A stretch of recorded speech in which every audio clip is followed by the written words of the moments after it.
Hey, what is up guys? TruePyroShad here, bringing you another episode of Inazuma 11 Go to Chrono Pyro Paradox.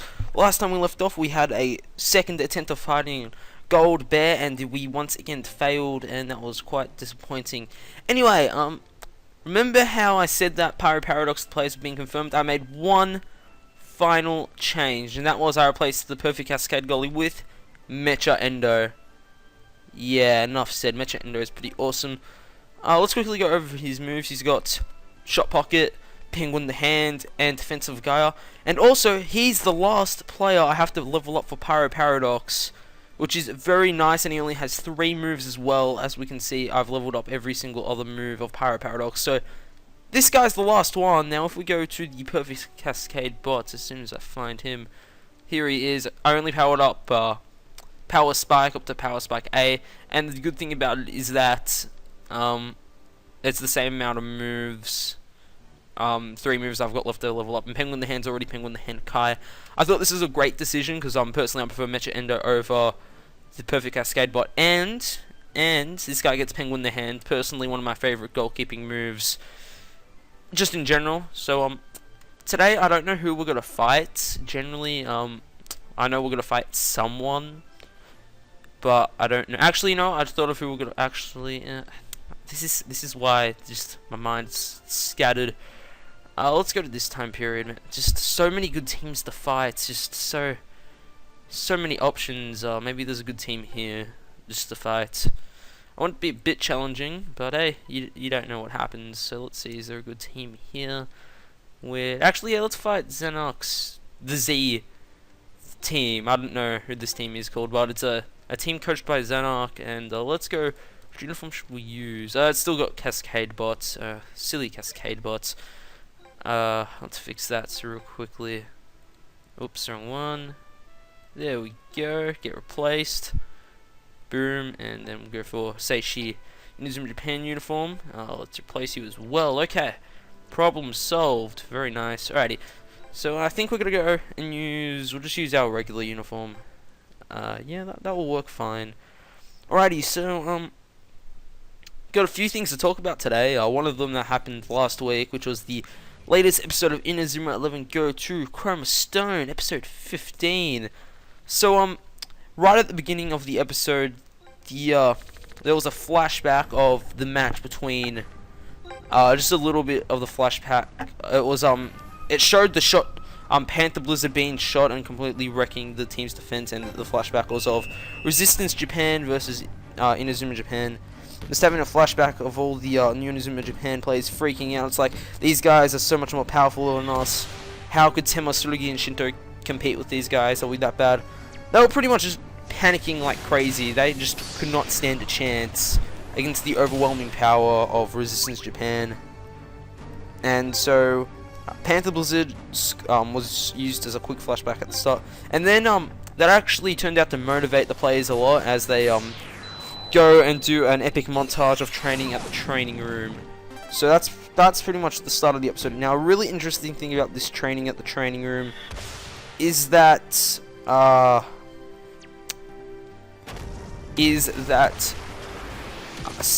gets Manabe to input the data of Hakaru, and that was a fail play right there. Input the data of Hakaru to practice penalties with, which I think is really cool how he practices with an artificial Hakaru with that extremely powerful shot. One really interesting thing about this, it shows the stats of Hakaru, and Hakaru's stats alone are much more stronger than all the other stats shown of every other Football Frontier international player. So that's just showing that Resistance Japan is in a league of its own when it comes to power, which I found very interesting, and that was just double fail right there. Alrighty, we need to fix this. Get past you. So yeah, so they all trained, they all got a bit better, they all feel a bit more confident now, they feel like they can do better in the finals. And Ibuki is still pissed off that, no, Shinto still does not respect Ibuki yet, which, you know, it's to be expected. It's just the plot point that's happening in the game, and not the game, in the TV show, and it may or may not be resolved. It just depends on, well, it will definitely get resolved. It's very well possible that some point into the anime that Shinto will actually start respecting Ibiki, and well, not necessarily respect, or not be as harsh to Ibiki as he is at the moment. So there's that possibility, and yeah, that's all I've got to say about that. With the whole training with Hakuryu thing, I don't know how long that training was. Like, I don't know how many days it was. I think it was just a few days, maybe a week, who knows. But it looks like that training was intense, but Ibiki managed to catch the ball a few times against Hakuryu's shots, I'm pretty sure. I don't remember the episode exactly, but yeah, it was alright start to the episode. Now, the match between Stormwolf and New Inazuma Japan starts at the end of the episode. Stormwolf are shown to be very powerful as their captain completely destroys the defense, just cuts right through it, like not the defense, just the whole entire field in general, which was pretty cray. That's right, crazy. And the captain finishes it off with a using the Hizata Gold Fever, as Shinto could not was already cut past, so it was down to Ibiki, and Ibiki's wild dunk completely failed against Gold Fever, giving Stormwolf the very first goal very early on into the match, which is not good for New Inazuma Japan. And the episode ends with they're looking, you know, freaked out and stuff. So yeah, it just sums up the episode in my opinion. I think that was a very, very brief and good summary. So yeah, personally the episode was alright. It was generally just a good episode. Not much I can say about improvements. It was good. That's all I can say, really. And I really wanted to chain that with Teo's shot, but Teo's just a bit outside the blue circle. Should have fixed that. Doesn't matter. And yeah, if we had Teo's shot for a triple shot chain, that would have gone in. Doesn't matter. And but that wasn't really that. This episode wasn't the best of episode. It was alright though. I'll give it was alright. Anyway, the interesting about this episode is the trailer for episode 16. Rising Slash has been confirmed to debut in episode 16, which is in 2 days. That is awesome. That's all I can say. That is really awesome. Our Rising Slash is going to debut really, really, really soon, and we'll finally get to see it in action. And they may or may not put it on the website as well, which I was surprised in the scans video how they didn't put Rising Slash on the website. But you know, they have their opinions. And how is this guy just still blocking the shots? Not fair. You can't even shoot. Oh, hello. Okay, let's try fights on a double drive, I guess. I guess we've just been hammering this guy with shots, and he's just like, whatever, don't even care. But what will he do? Another 1.83. There's just evolve or something. But we finally make the point. Oh my god, that took so long. But we made the points. That's all that matters. And I'm not going to use Mixie Trans or cash-ins in this video just because I don't see the point. But yeah, I'm really looking forward to seeing what Rising Slash looks like, and I want to see how Inazuma Japan turns the score around against Stormwolf. But a few things I would like to point out about previous episodes is that in the first half of first episode of what was it? It was episode 13. No, episode 12. That was when the match between Inazuma Japan and Mach Tiger started. At the end of the episode, their coach made a very important reference to the the Alien Tournament, saying, "Why are these people referring to Inazuma Japan, saying that why they're acting so carefree when the fate of the future depends on this match?" And yeah, that was a reference to how if Inazuma Japan do not win, Earth will be destroyed. So which they don't know, which is very interesting. So they're acting very carefree in Inazuma Japan because they don't know what happens. But that's another interesting plot point. Because Earth's being destroyed, does that mean all the other planets that Inazuma Japan defeat are getting destroyed as well? So by saving Earth, they're destroying a lot of other planets. So that's a bit dark when you think about it like that. I remember someone left a comment about saying it like that, and that's, you know, it's not cool that all these other planets being destroyed. But that's just level 5's decision. Yeah, I don't particularly know if they're doing that or not, but it's probably what is happening. But hey, hopefully there's some awesome characters to come in the latest series and episodes and stuff. And yeah, that's all I've got to say about Inazuma 11 now. Let's stop this shot. Actually, no, it's not. I'm going to leave a link in the description. Keshin Armed, another Inazuma YouTuber, has made me an admin on the website he's making called Inazuma Recruit. Very awesome website. It's basically it's not complete yet, but it's basically a website where you can helps you recruit players of Chromostone, where to find certain items and such. And it's all in English already, so it's much easier to find. And I think it's really good. I made a page for a few players, and will we be able to stop this? Let's see. And yeah, Rokoko and defense combo. Yeah. Alrighty, so yeah, go check it. It's called. The link will be in the description, but if you Google Inazuma Recruit, it should take you there. And I added a page for Yuki Mura. I actually learned how to say that name because I have to type his name out so many times while making the page. And it gives you a full depth, tells you exactly how to do it to get him in all the spots and stuff. As well as I added a page for, I've added some photos for the page for Fubuki, so that page is good as well. And none of my players can shoot because they're all out of TP. That's no good. Oh yeah, now that sums up my Inazuma 11 news. Oh, Temba can shoot, that's alright.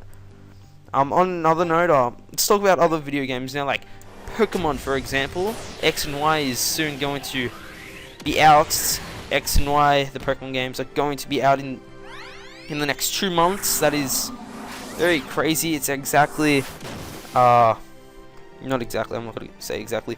But the point is, it's around the corner pretty much. I am so excited for it. And I'm not going to talk about X and Y today. I'm going to talk about something I did today that's involved in Pokemon. This week for me at school, we had the Monday and Friday off, so we pretty much had a long weekend. And me and a few classmates of mine who like to play Pokemon said we're going to meet in the city and we're going to have a mini Pokemon tournament. So that is what we did. I actually had so much fun. That was earlier today. We played Pokemon. I did not end up winning, which was a letdown. It was, funnily enough, one of our friends, we call him Trainer Joey, as a reference to Fire Red and Leaf Green, how there's a trainer called Joey who says he has the top percentage of Rattata. We called him that because he sucks at Pokemon, but he went to Japan for a holiday in July, I think it was. Yeah, in July, and now he became really good at the game, and he ended up winning our whole tournament thing. I won. Me and one other kid won 1 match. He won 3, and another kid didn't win at all, which sucks for him. And we were really surprised because he used a very good strategy. I couldn't beat him. That was very bad. There was a really good match though in the finals because how we did it was a double elimination style. So basically, how double elimination works is that you start off with the 2 brackets. So it's me versus so it'll be Shad versus Kid 1, then Kid 2 versus Kid 3. If Shad beats Kid 1, he moves on to the next round. Kid 1 goes into next bracket. Kid 2 beats Kid 3. Kid 2 versus Shad in the next round. Kid 3 goes to the bottom bracket. Then I lost, so it's so hard to explain. So basically, when you lose, you still have a chance of winning, pretty much. And Deep Jungle is very awesome in this game. Same with Strikers. Apparently, I've heard Spear complain that it's a bit overused, Deep Jungle combo, but hey, it works. Alrighty, let's make a pass to Tema. Alrighty, ooh, I cannot shoot. Yeah, so technically I did come 3rd because I did lose against Kid 2, but I didn't really get what we were doing at the time. I thought we were doing round robin, but we weren't, so whatever, I guess. Just whatever. So I didn't end up playing one of the kids who I beat a while ago in Pokemon, so yeah. But still, I had a really good time. We did some trades afterwards just to help people evolve Pokemon. And what I must say, I want to try and get better at Pokemon. I was very bad in the fights, even though I did win 1. Very bad in the matches, but you know, that's just how it happens. No, I won twice actually. I won twice. That's right, I won twice. I forgot, but hey, doesn't matter. So, but how the system worked, I came 3rd. So, meh. So I'm gonna try and get back into playing Pokemon a bit more than what I usually do. I generally don't play Pokemon at all now, except for Heart Gold, and I need to get back into that as well as Q-Board. Just because, you know, I always start so many new things, but I never finish them. And that was a tough decision because I wasn't planning to do the Kanto region in my Heart Gold walkthrough, but you guys are like, do the Kanto region. Oh my god! And now that I've started it, I don't really want to finish it. So, I mean, now that I've started it, I feel like I should finish it. I'll feel bad if I don't finish it. And Hakuru's just roaring to go. Oh my god, he's got all his TP. No, Temma, run! Run! Run! Run! Run! Clear! Yes! Wait, who's it going to? Oh.